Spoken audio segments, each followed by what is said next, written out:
Donc lisons Marc chapitre 1, les versets 1 à 8. Commencement de l'évangile de Jésus-Christ, Fils de Dieu.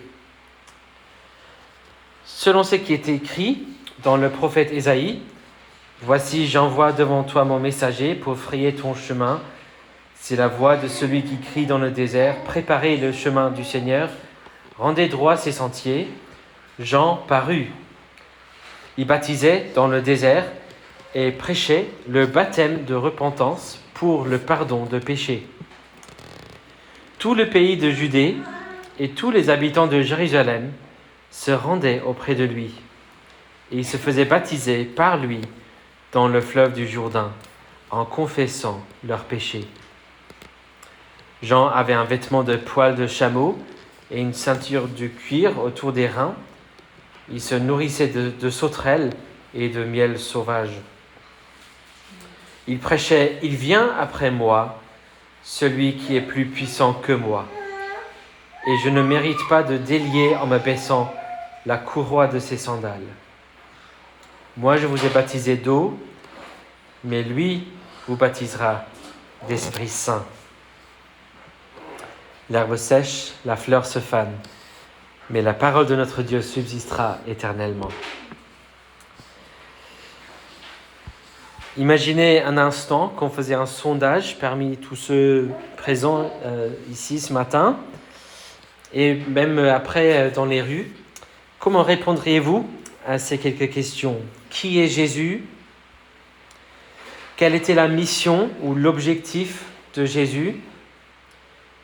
Que nous appelle-t-il à faire ? Ou autrement dit, quelles sont les choses pour lesquelles les chrétiens sont censés être réputés ?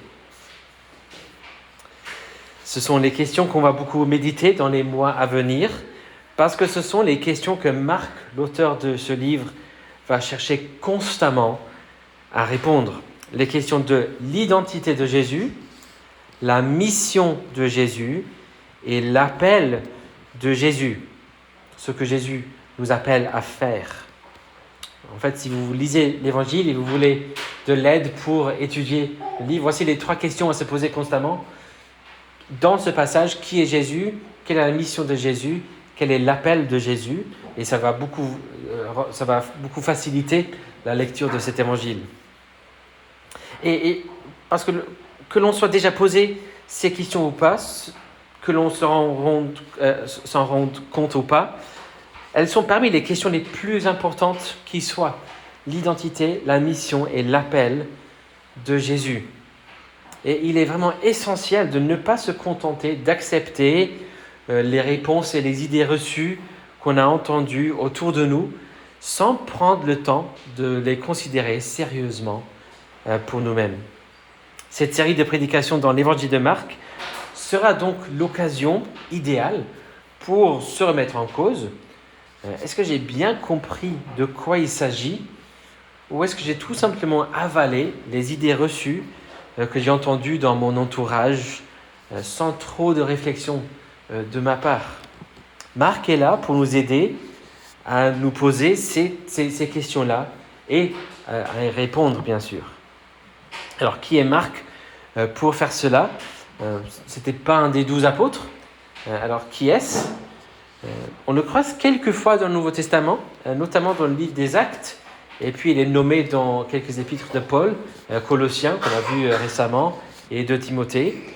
Marc, ou Jean-Marc, il est appelé parfois, c'est un cousin de Barnabas, l'ami de Paul, il a accompagné l'apôtre Paul, il a accompagné l'apôtre Pierre aussi, sur leur voyage. Le consensus concernant ce livre, c'est que c'est principalement le témoignage et le point de vue de Pierre qui est rapporté ici, parce que Marc était très proche avec Pierre.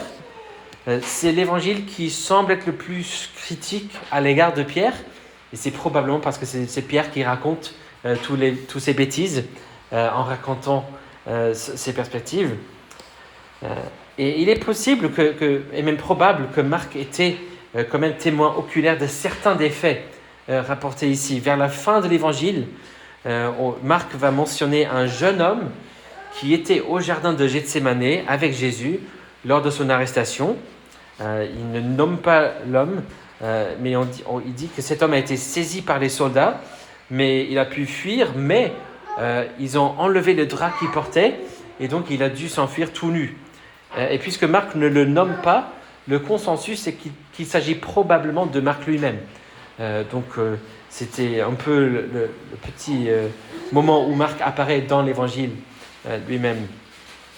En tout cas, c'est quelqu'un qui connaissait bien les faits et les témoins rapportés ici.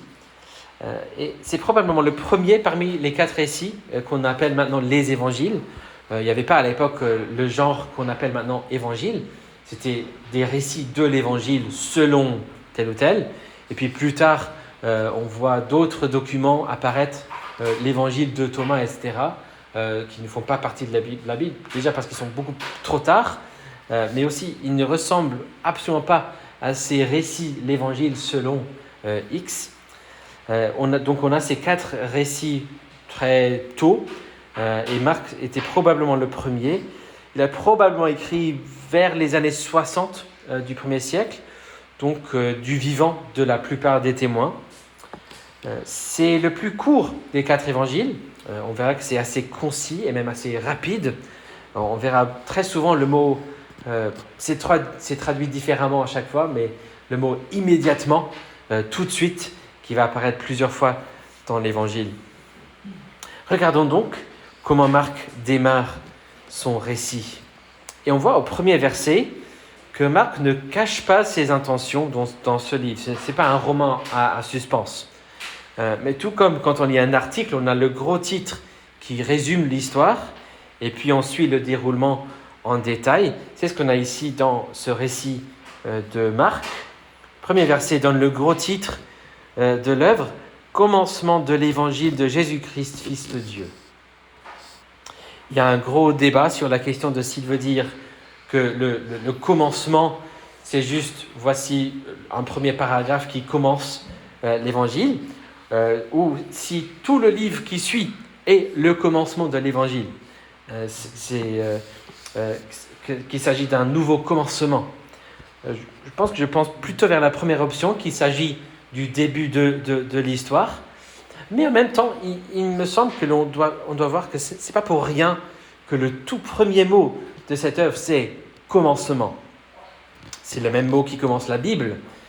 Au commencement, Dieu créa les cieux et la terre. Et ça colle avec ce qu'on voit dans les versets qui suivent.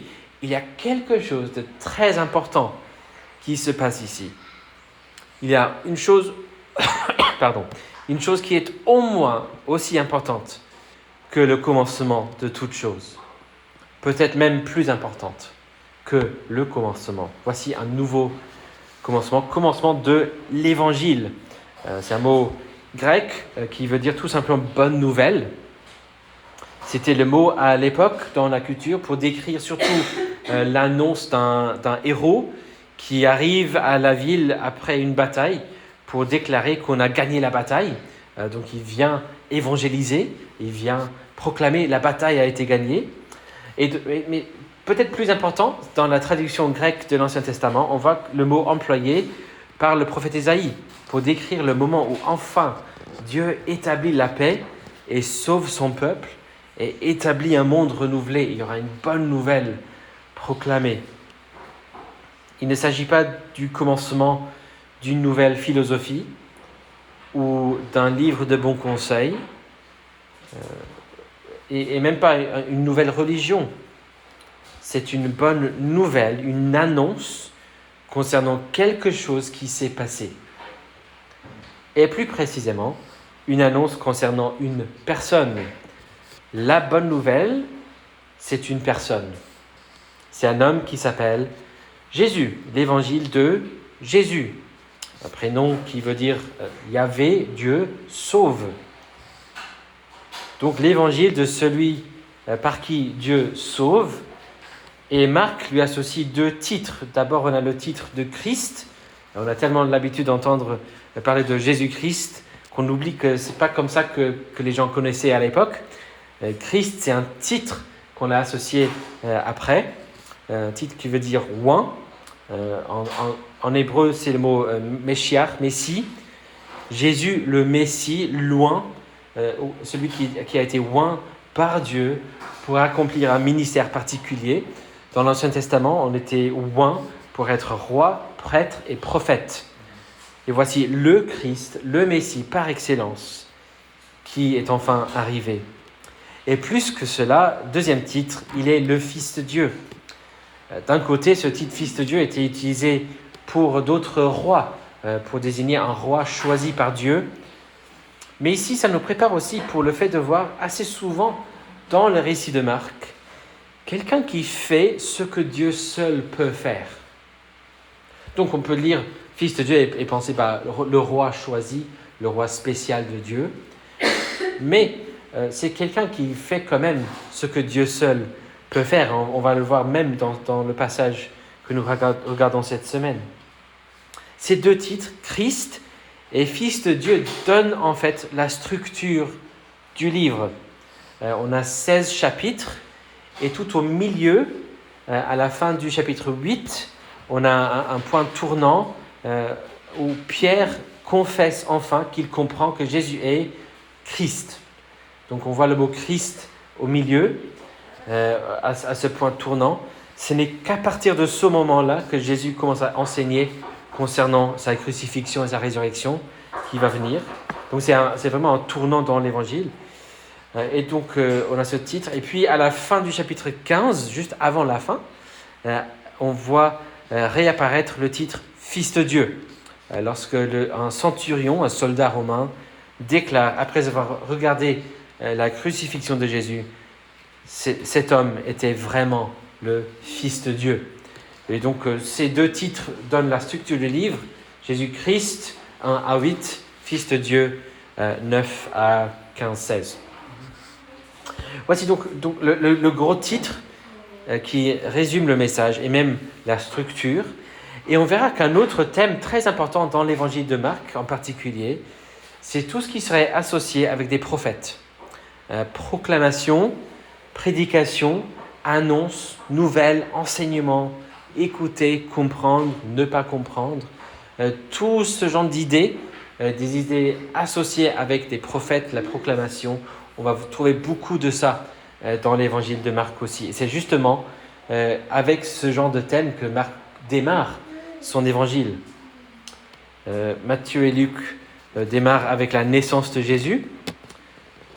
Et Matthieu surtout démarre avec une liste de rois. Luc va démarrer avec un prêtre. Donc on a un livre qui démarre avec des rois, un livre qui démarre avec un prophète, et puis un livre qui démarre avec un prêtre.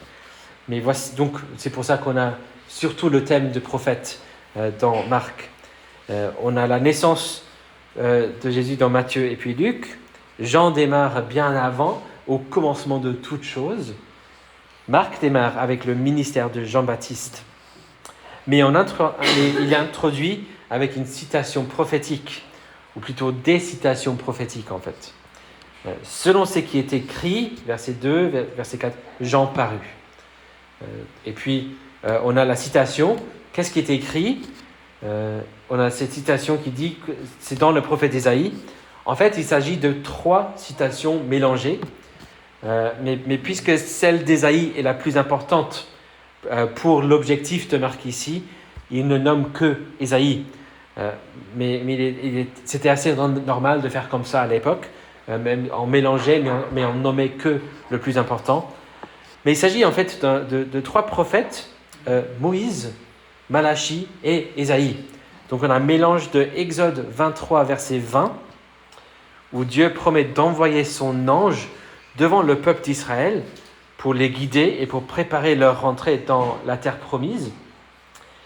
Et puis cette citation est mélangée avec Malachie 3, verset 1, qui reprend en quelque sorte le langage d'Exode 23, 20, pour dire que Dieu va envoyer son ange ou son messager. En fait, c'est le même mot en hébreu, comme en grec d'ailleurs, ange ou messager. Donc, ce n'est pas toujours évident s'il veut dire littéralement un ange ou tout simplement un homme qui soit un messager.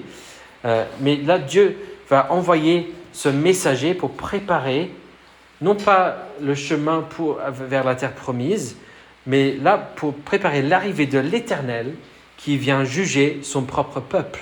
dans Malachie 3, verset 1. Et donc, au verset 2, on a un peu un mélange de ces deux versets, Exode 23, 20 et Malachie 3, 1. Et puis la citation centrale, Ésaïe 40, verset 3, qui parle d'un voix qui va crier dans le désert pour préparer un chemin droit pour l'arrivée de l'Éternel. Donc il s'agit d'un ange ou un messager qui prépare un chemin pour le peuple de Dieu dans un premier temps, mais surtout un messager qui prépare un chemin droit pour Dieu lui-même. Et Marc nous indique ici que ces prophéties étaient accomplies par le ministère de Jean-Baptiste. C'est Jean-Baptiste le préparateur. Jean-Baptiste était le cousin de Jésus. On découvre un peu plus sur son arrière-plan dans l'évangile de Luc, si vous voulez lire là-bas.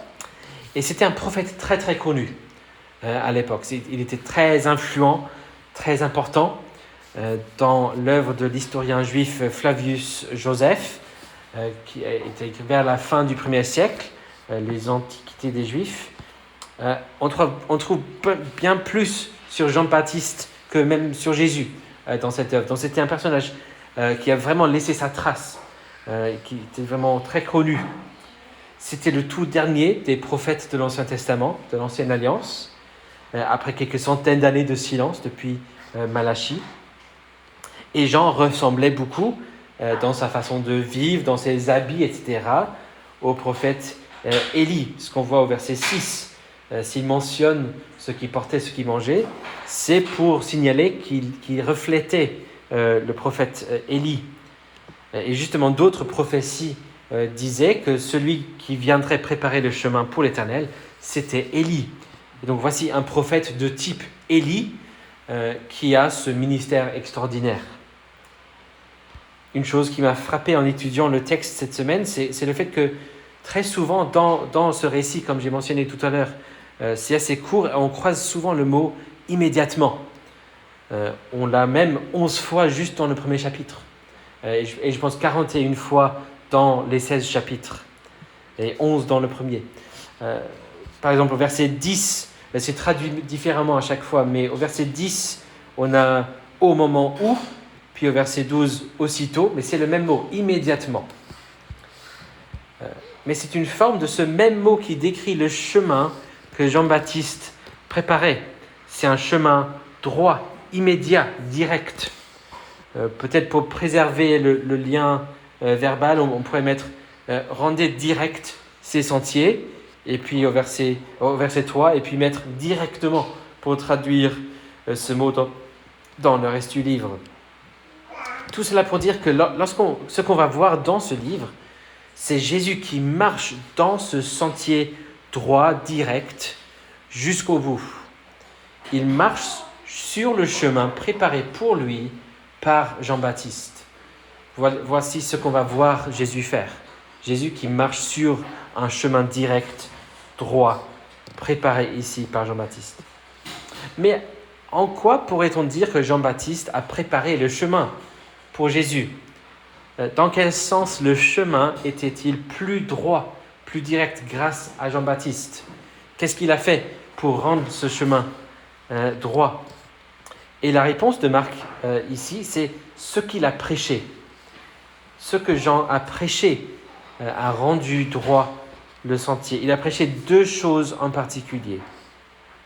Regardons donc ces deux choses. Premièrement, au verset 4, il a prêché le baptême de repentance pour le pardon des péchés. Et on voit au verset 5 que cette prédication a vraiment eu effet. Tout le pays de Judée et tous les habitants de Jérusalem se rendaient auprès de lui. Et ils se faisaient baptiser par lui dans le fleuve du Jourdain en confessant leurs péchés. Tout le monde est venu. Tout le monde a écouté. Tout le monde a accepté. Alors on voit dans d'autres évangiles, il y avait quelques exceptions. Il y avait des gens qui rejetaient le message. Mais en général, on dirait que c'était quasiment tout le monde qui ont écouté, qui ont accepté ce message de Jean-Baptiste. Et donc, Jean a préparé le chemin en recentrant l'attention des gens sur une question précise. Et c'est la question du péché et de la repentance. Il n'est pas venu pour établir une école de pensée, ni une armée, ni une campagne politique, ni pour recruter un conseil de ministres pour celui qui va venir plus tard, ni pour établir un mouvement. Il a recentré l'attention de tout le monde, quelles que soient leurs préoccupations autrement.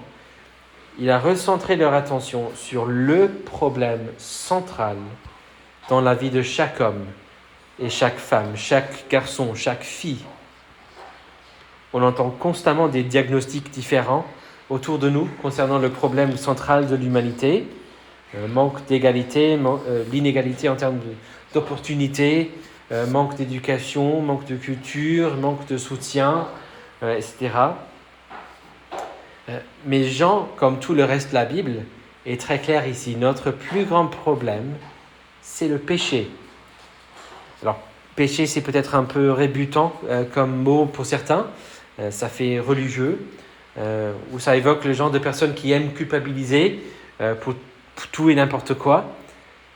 Mais en fait, il me semble que le concept est devenu un peu plus acceptable ces jours-ci qu'il y a 10 ans peut-être. Je me souviens quand j'étais plus jeune, l'idée de dire que les gens font le mal, que les gens sont mal, qui commettent le péché, c'était extrême, c'était méchant comme idée. Il y avait des exceptions comme Hitler, mais eux, c'est une autre catégorie. Lui, c'était un monstre. Il n'est pas comme nous. Nous, on est sympa. La plupart des êtres humains, on est tous très très bien. Mais là, on a vu les dernières quelques années le développement de la culture du bannissement, la cancel culture. On voit des gens qui sont bien plus prêts à croire que quelqu'un soit capable de faire des choses graves. On voit même des gens qui se méfient les uns des autres beaucoup plus. On juge, on condamne, on boycotte des gens. On a vu surtout avec l'affaire MeToo, etc. On a vu plusieurs gens dire lui, il a fait ceci et cela. Et on a vu, en fait, non, je trouve assez facile de croire que les gens ont vraiment fait du mal. Donc même si on n'aime pas le mot péché, il me semble qu'on accepte un peu plus le concept de péché. On se méfie beaucoup plus les uns des autres. Mais après, il faut voir, et si on se permettait de se rappeler des moments dans la vie qu'on a regrettés nous-mêmes, même profondément. Les moments où on a tout fait pour oublier. Les moments où on a vraiment blessé quelqu'un ou offensé quelqu'un. On sait au fond de nous qu'on est capable de faire des choses vraiment regrettables. Et le mot péché veut dire tout simplement la rébellion contre Dieu, notre Créateur, vivre pour autre chose et ne pas vivre pour Dieu. Se détourner du Dieu qui nous a créés et vivre sans respecter sa volonté, sa loi. C'est le mot qui explique le fond du problème. Et Jean-Baptiste est là pour rappeler Israël, tous les habitants de Jérusalem, de tout Judée, de ce problème fondamental. Le problème fondamental n'est pas c'est pas un problème politique, ce n'était pas le fait d'être occupé par les Romains, par exemple, pour eux, à l'époque, ce n'est pas économique, c'est même pas environnemental, c'est pas psychologique. Le problème fondamental de chaque être humain est moral.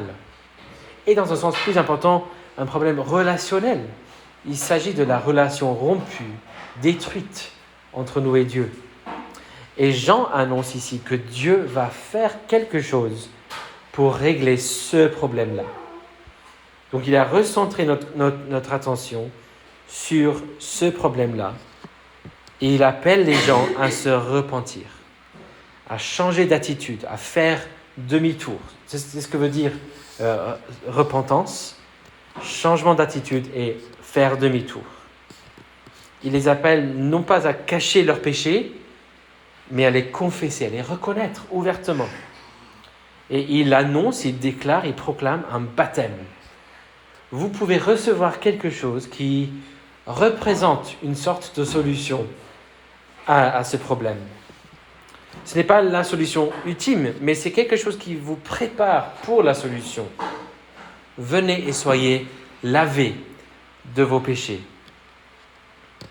Dans ce sens, il est en train de dire, le problème, en fin de compte, c'est vous êtes sale. Vous avez besoin d'être lavé. Alors venez auprès des eaux du baptême. Il est important de noter que si c'est un baptême de repentance, un baptême où l'on confesse ses péchés pour faire demi-tour, ce n'est pas ensuite un baptême pour vous mettre un fardeau moral, un fardeau de légalisme. Ce n'est pas un baptême qui servirait à vous initier dans un programme de développement personnel. C'est un baptême de repentance pour le pardon des péchés. C'est pour être lavé des péchés. Et tout cela indique ce qui devrait caractériser l'Église, le peuple de Dieu.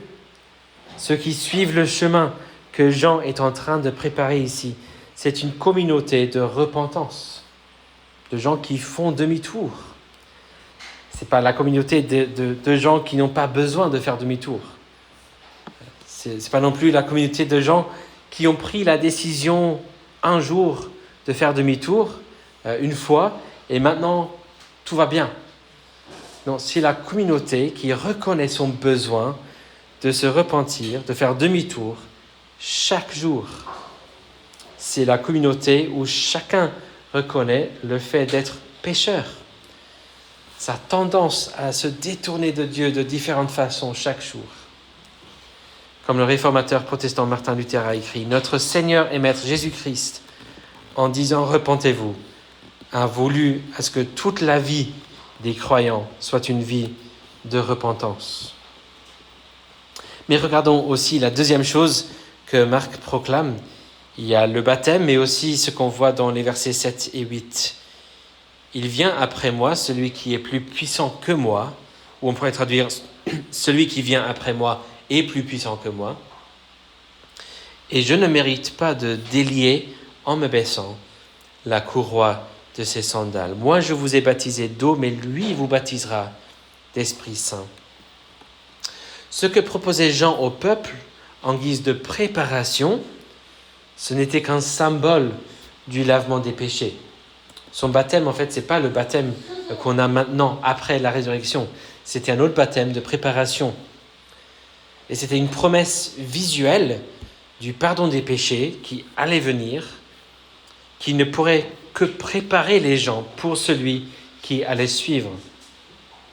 Mais il y a un autre qui vient, celui qui va marcher sur le chemin que je prépare, celui qui pourra vous donner la substance de ce que mon baptême ne fait que symboliser.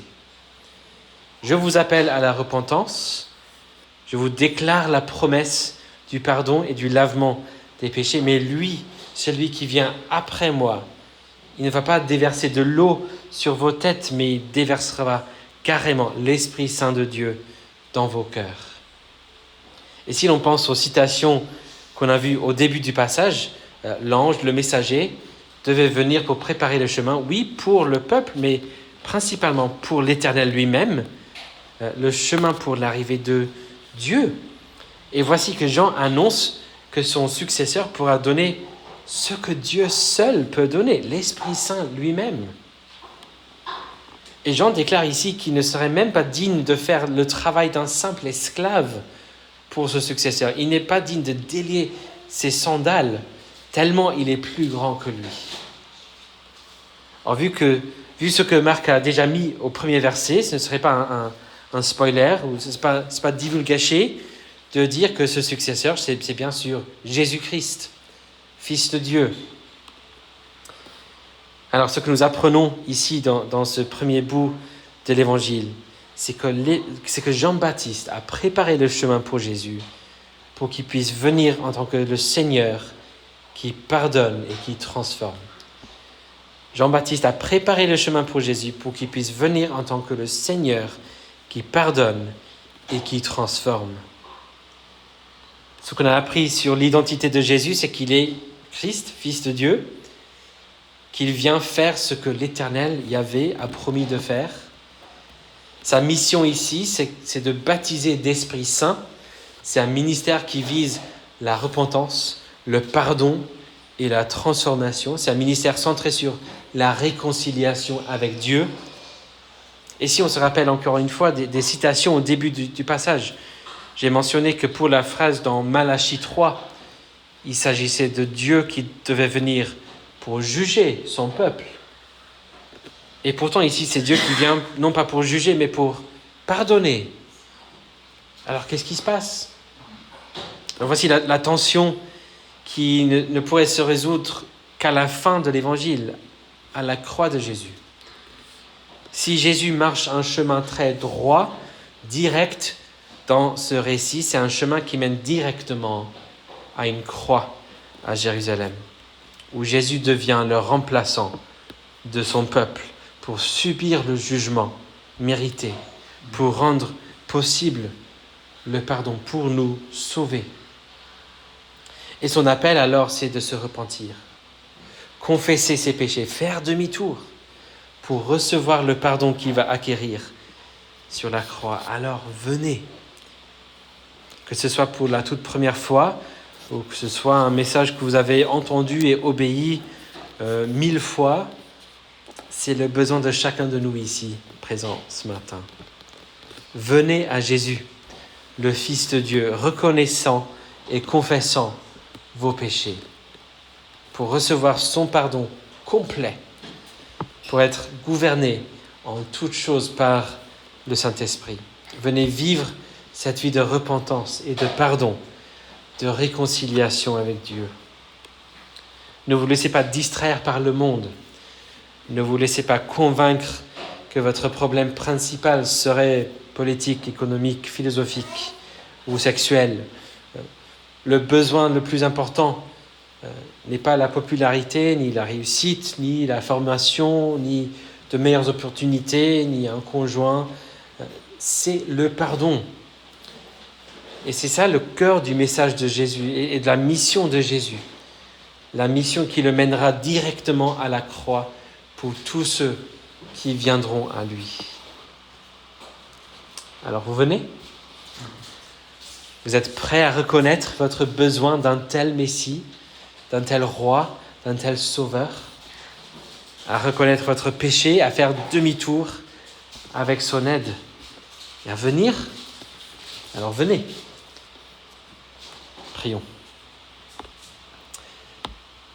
Merci notre Père pour Jésus, le Christ, le Fils de Dieu. Merci parce qu'il est venu pour nous donner l'Esprit Saint, pour nous transformer, pour nous pardonner. Nous te prions donc que tu nous aides à reconnaître notre besoin de ton pardon et à le reconnaître en tant que le besoin le plus important. Et donne-nous à nous repentir chaque jour et à nous confier à Jésus-Christ seul pour que nous puissions vivre en communion avec toi et te glorifier en toutes choses. Donne-nous la foi de croire ce message et la repentance pour répondre à ce que tu dis ici. Nous prions toutes ces choses au nom puissant de Jésus-Christ. Amen.